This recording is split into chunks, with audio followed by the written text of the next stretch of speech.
Oke, selamat pagi, salam sepak bola. Jadi di video saya kali ini saya akan bikin preview Inter Parma ya. Kita tahu nanti matchnya jam 11 malam ya kalau nggak salah ya. Gitu ya. Nah, ini buat teman-teman Interisti nih, sebelum ada matchnya saya bikin previewnya dulu gitu. Oke, jadi kita tahu ya, kemarin kita dapat kabar Lukaku itu cedera dan kemungkinan besar dia nggak bisa main di 3 match ya, Parma, Madrid dan Atalanta, dan jelas ini kehilangan besar lah buat Inter Milan gitu ya. Nah, menarik gitu kan, karena kita tahu selama ini kan si Conte ini kan sangat mengandalkan Lukaku ya di lini depan ya gitu. Kira-kira nanti bakal seperti apa nih tanpa Lukaku gitu. Oke, jadi kita bahas Parma dulu gitu. Parma itu formasinya kan 4-3-1-2 gitu ya. Depannya itu kebanyakan dia mainin Gervinho dan Andreas Cornelius. Ini saya buka data juga ya, jadi biar valid lah ya gitu. Yang mereka mainkan 4-3-1-2 gitu ya. Nah, kemarin saya nonton waktu lawan Spezia gitu. Defense-nya Parma ini sebenarnya dia tidak tidak melakukan high press gitu ya, tapi relatif lebih nunggu ke tengah gitu. Dan tengahnya itu memang benar-benar dipenuhin gitu. Jadi mereka tuh memenuhi lini tengah gitu ya, dan agak memberikan ruang di sisi kanan dan sisi kiri seperti itu gitu. Jadi Spezia itu bermain melebar gitu ya, passing-passingnya banyak yang ke kanan atau ke kiri, ke sayap-sayapnya gitu. Cuman setelah bola itu sampai di sisi sayap gitu, ini Parma ini kurang cepat untuk menutup ruang di sisi sebaliknya. Jadi kalau misalnya bola itu ada di sisi kanan gitu ya, defense-nya geser, tapi yang kiri ini kurang cepat untuk nutup gitu, sehingga Spezia kita tahu ya, saya pernah bikin review sebelumnya gitu ya, bahwa tim ini kan bermain sangat rapi meskipun dengan skill yang pas-pasan gitu. Nah, beberapa kali itu terlihat sangat mudah gitu untuk Spezia membangun serangan dan menciptakan peluang gitu. Kita tahu hasilnya awal-awal itu langsung Parma kebobolan 2 gol gitu ya, meskipun hasil akhirnya 2 sama gitu. Namun defense-nya ini bermasalah gitu, Parma defense-nya bermasalah. Nah, kalau kita tahu juga sebenarnya dari performanya Parma di Serie A, dia ini kan sudah kalah di 3 pertandingan. Baru menang sekali itu lawan Verona, mereka kalah sama Udinese, kalah sama Bologna dan sama Napoli. Jadi memang performanya ini masih sangat buruk, sehingga harusnya ini bisa dimanfaatkan oleh Inter gitu. Nah, kira-kira gimana nih formasi yang tepat nih buat Inter gitu. Jadi kalau saya lebih merekomendasikan di lini depan, karena Lukaku nggak ada, Sanchez belum fit ya. Praktis sebenarnya tinggal Lautaro dan Pinamonti ya, pemain muda ya. Nah, saya mungkin prefer tidak memainkan Pinamonti di awal gitu. Jadi saya lebih prefer memainkan Perisic. Perisic bisa diduetkan dengan Lukaku atau menggunakan formasi yang mungkin sedikit berbeda. Jadi 3-4-2-1. Tiganya ya kemungkinan besar di sisi kiri Bastoni, tengahnya mungkin Andrea Ranocchia yang main ya, karena De Vrij kan butuh istirahat ya. Sedangkan di sisi kanannya itu antara Darmian atau De Ambrosio. Di tengah di 4 itu Barella harusnya main berpartner dengan Brozovic atau mungkin Gagliardini, karena Gagliardini kan kita tahu dia udah sembuh ya dari COVID. Di sisi kanannya Hakimi, kirinya Yang, lalu di depan di belakang striker itu bisa memainkan Eriksen dan Perisic. Karena kita tahu Parma ini bermasalah ketika menghadapi lawan yang bermain rapi dan membangun serangan dari sayap seperti itu. Nah, depannya Lautaro bermain sendiri gitu. Jadi Inter bisa memanfaatkan itu, yang dengan Perisic mereka bisa bisa saling bantu, saling isi. Di sisi kanannya Eriksen dengan Hakimi bisa dengan bola-bola ball pass atau bermain menarik defense-nya Parma sehingga bisa merubah haluan serangan dari kiri ke kanan atau sebaliknya, lalu memberikan umpan-umpan terobosan untuk Lautaro. Dan Inter tuh punya potensi untuk bisa bermain seperti itu karena memang Eriksen kan punya end passing yang sangat bagus.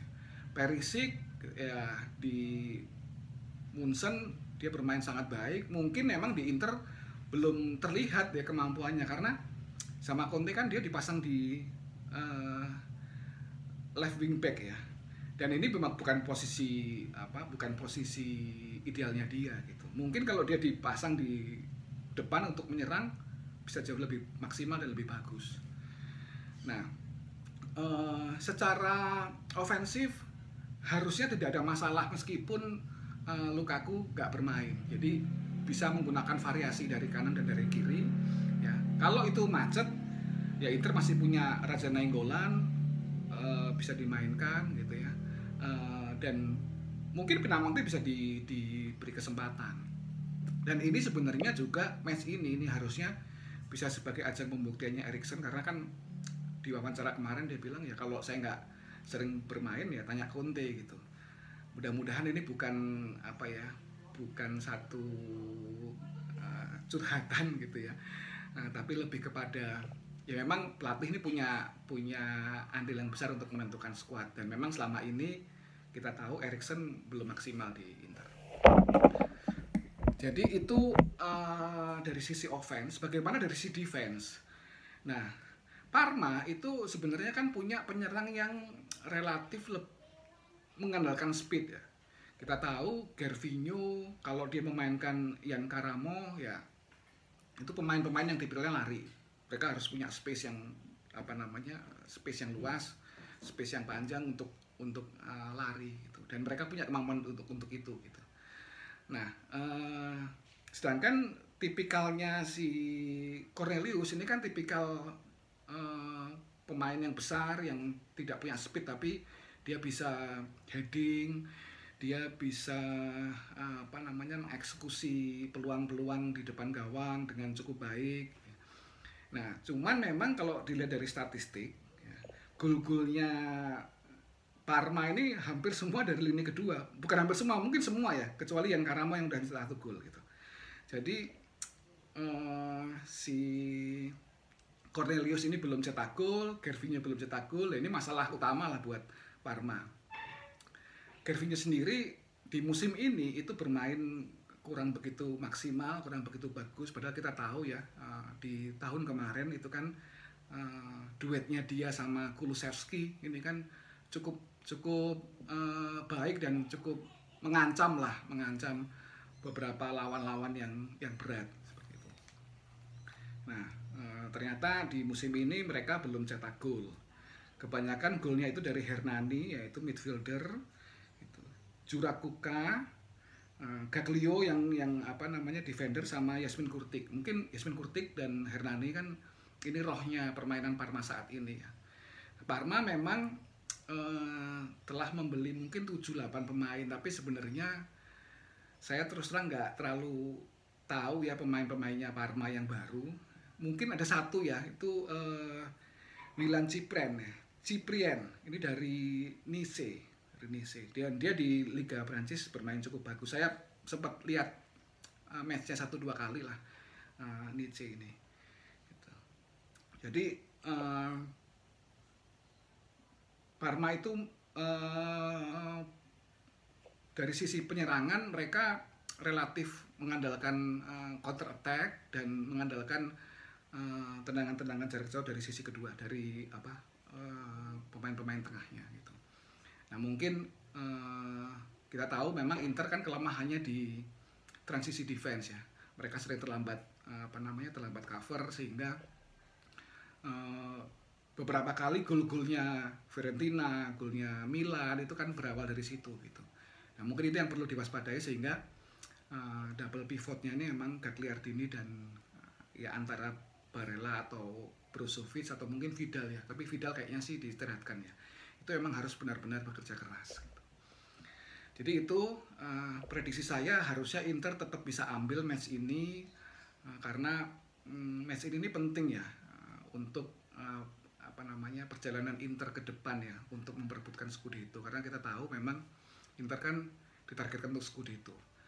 Dan ya match-match yang relatif harusnya mudah seperti ini itu bisa diambil, meskipun memang Lukaku nggak main, Alexis belum fit, Sensi cedera, tapi ya dengan kedalaman skuad Inter yang saat ini dimiliki harusnya mereka bisa ngambil pertandingan lah.